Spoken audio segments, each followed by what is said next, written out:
हाय बच्चों, welcome back to my channel. Finally आप लोगों के लिए जो सबसे ज़्यादा आप लोग जिस वीडियो का वेट कर रहे थे वो आ चुकी है। तुक्का स्ट्रैटेजी की वीडियो फाइनली आप लोगों के लिए आ चुकी है। बच्चों, इस वीडियो को बिल्कुल एंड तक देखना, क्योंकि आज की वीडियो में हम लोग 12 स्ट्रैटेजीज़ कवर करने वाले हैं। ठीक है, इसके अलावा 7-8 स्ट्रैटेजीज़ और हैं जो कि मैं नेक्स्ट वीडियो में लेकर आऊँगी। तो अगर आपको वो वीडियो चाहिए होगी बच्चों तो तुक्का टाइप करना, ठीक है। पार्ट 2 उसका आ जाएगा, लेकिन आप लोगों को इस वीडियो पे 1000 लाइक्स कंप्लीट करना है बच्चों। कमेंट सेक्शन में तुक्का डालना है, तभी मैं इसका पार्ट 2 लेकर आऊँगी बच्चों। ठीक है, तो आज की वीडियो बहुत ज़्यादा इंपॉर्टेंट है। बिल्कुल भी स्ट्रैटेजीज़ को मिस मत करना, स्किप मत करना, वरना समझ नहीं पाओगे कि कैसे इनको यूज़ करना है। ठीक है बच्चों, ये वीडियो बहुत आप लोगों के लिए मेहनत से बनाई है, बहुत रिसर्च करके। एक चीज़ ध्यान रखना, तुक्का ऐसे नहीं है कि मैं अपने मन से कोई भी स्ट्रैटेजी लेकर आ गई हूँ। ठीक है, ये सिस्टमैटिक गेसिंग वर्क होता है। ठीक है, बहुत सारी स्टडीज़ हुई हैं, बहुत सारे सर्वेज हुए हैं, उनके हिसाब से ये कुछ टेक्निक्स आई हैं। ठीक है, तो बिल्कुल आपको ऐसा नहीं होना चाहिए कि आपको ट्रस्ट नहीं हो रहा है कि दीदी ने अपने मन से ले आई, ऐसा बिल्कुल भी नहीं है बच्चों। ठीक है, अगर आपने व्हाट्सएप ग्रुप नहीं ज्वाइन करा होगा तो उसे ज्वाइन कर लेना, क्योंकि अभी एंड मोमेंट में मुझे पता है आप लोगों को मुझसे बात करनी होती है, तो आप 1-on-1 मुझसे वहाँ पर एकदम फ्रीली बात कर सकते हो। ठीक है, कुछ भी एंड मोमेंट पे इंपॉर्टेंट क्वेश्चंस या कुछ भी ऐसा रिसोर्स आता है, कोई पीडीएफ आती है, तो मैं वो वहाँ पे ग्रुप्स पे सेंड कर दूँगी बच्चों। व्हाट्सएप ग्रुप की लिंक डिस्क्रिप्शन बॉक्स में दिए, फटाफट से ज्वाइन हो जाना। और मैं आप लोगों को ये चीज़ प्रॉमिस कर रही हूँ बच्चों कि आपकी एग्ज़ाम होने तक, उसके बाद भी आप लोगों को बेस्ट कॉलेज में पहुँचा कर रहूँगी, मैं पूरी आपकी काउंसलिंग लेकर रहूँगी बच्चों। उसके लिए आपको मेरे साथ जुड़ना बहुत ज़्यादा ज़रूरी है बच्चों। तो चैनल को अगर सब्सक्राइब नहीं करा होगा तो फटाफट से सब्सक्राइब कर लेना, बिल्कुल फ्री है बच्चों। एक बटन आपको क्लिक करना और हमेशा हमेशा के लिए मेरे साथ जुड़ जाना है बच्चों। तो सबसे पहली चीज़ बच्चों, तुक्का किन बच्चों को लगाना है। ठीक है, क्या सबको लगाना है? जिन्होंने पढ़ा नहीं है सिर्फ उन्हीं को लगाना है? तो बच्चों एक चीज़ समझना कि एमएसटी सीईटी के एग्ज़ाम में कोई भी नेगेटिव मार्किंग नहीं होती, तो तुक्का तो हर एक बच्चा लगा सकता है। ठीक है, क्योंकि कोई क्वेश्चन को ऐसे ही खाली छोड़ देना वो तो कोई सेंस बनाता नहीं, क्योंकि नेगेटिव मार्किंग है ही नहीं। ठीक है, तो ये वीडियो आप सारे बच्चों के लिए है। ठीक है, लेकिन अब कब तुक्का लगाना है वो आपका सेकंड क्वेश्चन है बच्चों। ठीक है, कौन लगा सकता है? सारे बच्चे लगा सकते हैं। कब लगाना है वो हमारा क्वेश्चन है। ठीक है, तो सबसे पहली चीज़ आप लोगों को तभी लगाना है तुक्का बच्चों जब आपने 4-5 बार अटेम्प्ट कर लिया है पेपर, आपसे फिर भी सॉल्व नहीं हो रहा है, तभी आपको तुक्का स्ट्रैटेजी यूज़ करनी है। ठीक है, मैं आपको कोई बाकी लोगों की तरह झूठ नहीं बोलूँगी कि आप तो पेपर के स्टार्टिंग से ही लगाना स्टार्ट कर देना। नहीं, वैसा करोगे या जो भी आपको ऐसा कह रहा होगा तो आपको बिल्कुल ज़ीरो आएगा बच्चों। ठीक है, वो बिल्कुल इलॉजिकल बात है। यहाँ पे जो भी बात हो रही है वो सारी लॉजिकल तरीके से हो रही है। ठीक है, जो ट्रुथ है वो मैं आपको बता रही हूँ, सच है वही आपको बता रही हूँ। तो ऐसा नहीं है कि पहले अटैम्प्ट में आप लोग तुक्का स्ट्रैटेजी अपनाना स्टार्ट कर दोगे। 4-5 बार पेपर सॉल्व कर लिया उसके बाद ही तुक्का स्ट्रैटेजी आप लोग लगाओगे। ठीक है, ये चीज़ आप मुझे सबसे पहले आप लोगों को समझ में आ जानी चाहिए बच्चों।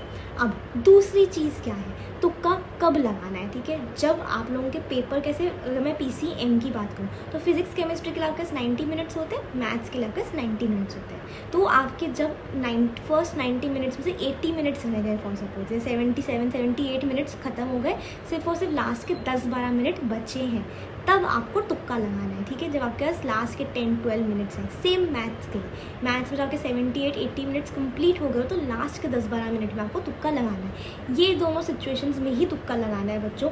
ये चीज़ आप लोग सारे के सारे बच्चे मुझे प्रॉमिस करोगे, कमेंट सेक्शन में हर एक बच्चा प्रॉमिस लिखेगा मुझे। यानी कि बच्चों एक बात तो तय है कि आप लोग पूरे के पूरे पेपर में तो तुक्का नहीं लगा पाओगे, आपको थोड़ा तो पढ़ के जाना होगा, ये हार्श रियलिटी है। ठीक है, लेकिन आप लोगों के लिए एक गुड न्यूज़ है बच्चों कि अभी तक जितने भी शिफ्ट्स हुए हैं उनमें जो टाइप के क्वेश्चंस आए हैं वैसे ही हमारे क्रैश कोर्स और मॉक टेस्ट में कवर हुए हैं।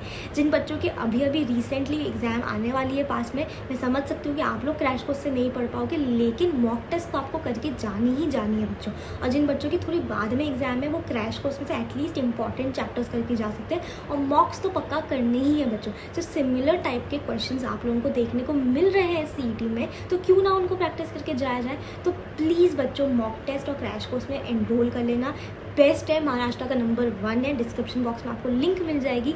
आप मेरे को जेन्युइनली थैंक यू बोलोगे बच्चों, इस चीज़ की मुझे गारंटी है, क्योंकि हमने बहुत रिसर्च करके वो सारे क्वेश्चंस बनाए थे, और अब जब हमारे को रिजल्ट्स भी दिख रहे हैं कि एक्चुअल सीईटी में भी आए हैं, तो अगर आप अभी तक ये वीडियो देख रहे हो मेरा, है ना, आपको ये बात मुझसे सुनने को मिल रही है, तो आप क्यों वो चांस को खोना चाह रहे हो, है ना। फिर आपको बाद में रिग्रेट होगा कि काश हम मॉक टेस्ट कर लेते दीदी जो बोल रही थी, है ना।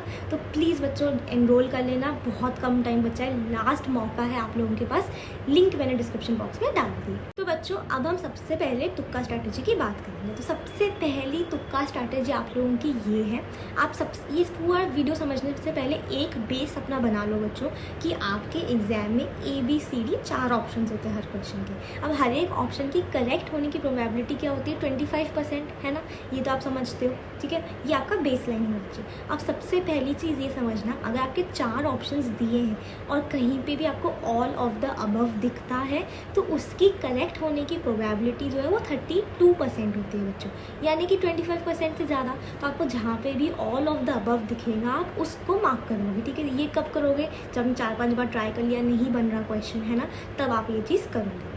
अब सेकेंड चीज़ क्या है, इसी का कॉन्ट्ररी तुक्का ट्रिक है, ठीक है, इसी का उल्टा है। अगर आपको कहीं पे भी नन ऑफ दीज दिखता है बच्चों तो उसकी करेक्ट होने की प्रोबेबिलिटी जो होती है वो 16% होती है, यानी कि 25% से कम।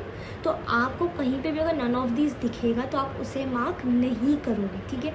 तो ये 2 स्ट्रैटेजीज आपकी क्लियर हो गई। बिल्कुल टेंशन मत लेना, मुझे पता है कि काफ़ी सारी स्ट्रैटेजीज है, वीडियो लंबा होगा, आप कहीं ना कहीं कन्फ्यूज़ होंगे, लेकिन मैं आपके साथ रिविजन लेती जाऊँगी, आपको बीच बीच में बताऊँगी किस चीज़ को कब फॉलो करना है। तो बिल्कुल टेंशन मत लेना, मेरे पे छोड़ दो बच्चों, ठीक है।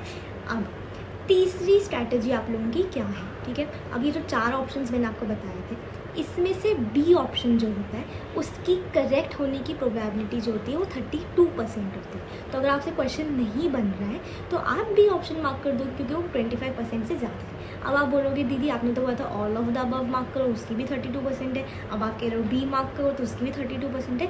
यस बच्चों, अब अगर कोई ऑप्शन आपको दिखता है जहाँ पे कि ऑल ऑफ दीज है तो उस केस में आप लोग डेफिनेटली हमेशा all of these he mark करोगे, लेकिन अगर कहीं पे नहीं है तो आप B मार्क कर दोगे, ठीक है। फोर्थ आपकी तुक्का स्ट्रैटेजी क्या है, C ऑप्शन जो होता है ना बच्चों, वो उसकी करेक्ट होने की प्रोबेबिलिटी 29% होती है, यानी कि 25% से ज़्यादा।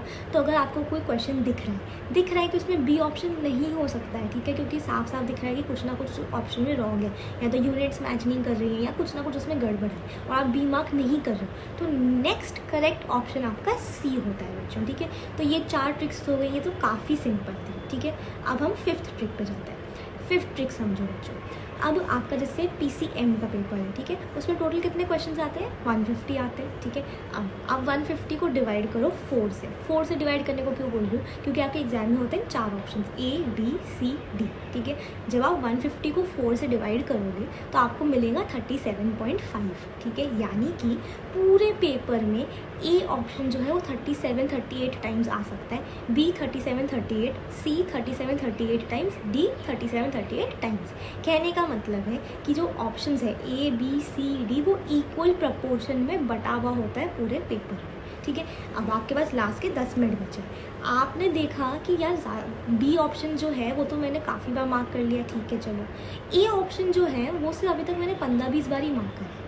तो अब आप क्या करोगे, ये लास्ट 10 मिनट में आप A ऑप्शन मार्क कर दोगे, क्योंकि आपको पता है कि इक्वली डिस्ट्रीब्यूटेड है, तो एटलीस्ट 37-38 टाइम्स होना चाहिए था A ऑप्शन, लेकिन ये तो सिर्फ 20 ही बार हुआ है, तो 17-18 बार तो ये और बचा है मिनिमम। तो आप उस केस में A ऑप्शन को मार्क कर दोगे बच्चों। ये आपका तुक्का स्ट्रैटेजी हुआ इक्वल प्रपोर्शंस का, ठीक है। तो 5 हमने अभी तक बात करी, क्या कि ऑल ऑफ दीज आपको जहाँ पे भी दिखेगा वहाँ मार्क करना है क्योंकि 32% है, नन ऑफ दीज नहीं मार्क करना है क्योंकि 16% है, B मार्क करना है क्योंकि 32% है, next correct option C mark करना है क्योंकि 29% है, और हमने इक्वल प्रपोर्शन की बात करी, 5 हो गए। बच्चों अगर अभी तक लाइक नहीं करा होगा वीडियो को तो पक्का लाइक करना, क्योंकि जैसे ही 1000 लाइक्स कंप्लीट होंगे तुक्का पार्ट 2 आएगा, और कमेंट सेक्शन में भी आप लोग तुक्का डालना बच्चों। इस तरीके से मुझे मोटिवेशन मिलता है कि आप लोग मेरे साथ में हो, ठीक है। अब आपकी 6th स्ट्रैटेजी, तो 6th स्ट्रैटेजी में क्या है बच्चों, आपको एक्सट्रीम ऑप्शंस को एलिमिनेट करना है, ठीक है। अब एक्सट्रीम ऑप्शंस को एलिमिनेट करना है मतलब फॉर सपोज आपका A ऑप्शन है 10, B है 20, C है 15 और D है 100, ठीक है। तो बाकी 3 ऑप्शन A B C तो पास में थे, D एक 100 एक्सट्रीम ऑप्शन है, तो आपको क्या करना है, उस ऑप्शन को एलिमिनेट कर देना है, ठीक है। अब आपके पास A B C बचे, अब आपको कोई आइडिया नहीं है तो आप क्या करोगे, आप B ऑप्शन को सिलेक्ट कर लोगे, है ना, क्योंकि उसकी सबसे ज़्यादा प्रोबेबिलिटी होती है इस तरीके से। तो आपका 6 स्ट्रैटेजी है कि जो आपको एलिमिनेट करना है आपको सबसे ज़्यादा एक्सट्रीम ऑप्शन, ठीक है। अब नेक्स्ट क्या है आपका 7 स्ट्रैटेजी है मार्क द क्लोजेस्ट ऑप्शन बच्चों, ठीक है।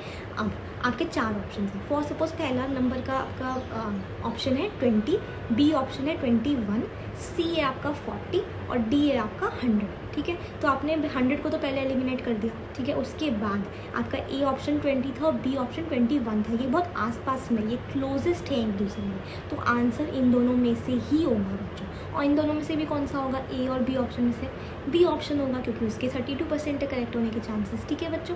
तो इस तरीके से समझो, ठीक है। अभी तक हमने 7 स्ट्रैटेजीज़ की बात कर ली। एक स्ट्रैटेजी है बच्चों आप लोगों की सब्स्टिट्यूशन मेथड, ठीक है।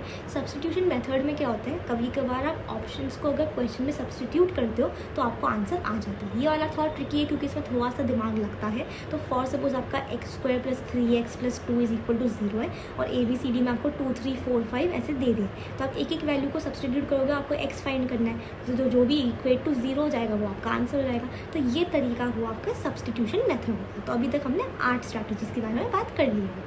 9 स्ट्रैटेजी है बच्चों आपको वर्टिकल सीक्वेंस को ब्रेक करना है, यानी कि अगर आपको 4 बार आपने ए मार्क कर दिया इसका मतलब कुछ ना कुछ गड़बड़ है। ऐसा मोस्ट केसेस में नहीं होता है। 3 बार तक ए मैं फिर भी समझ सकती हूँ, लेकिन चौथी बार कोई और ऑप्शन होगा, ठीक है। तो आप लोगों को ये वर्टिकल सीक्वेंस को डेफिनेटली ब्रेक करना है, ठीक है बच्चों।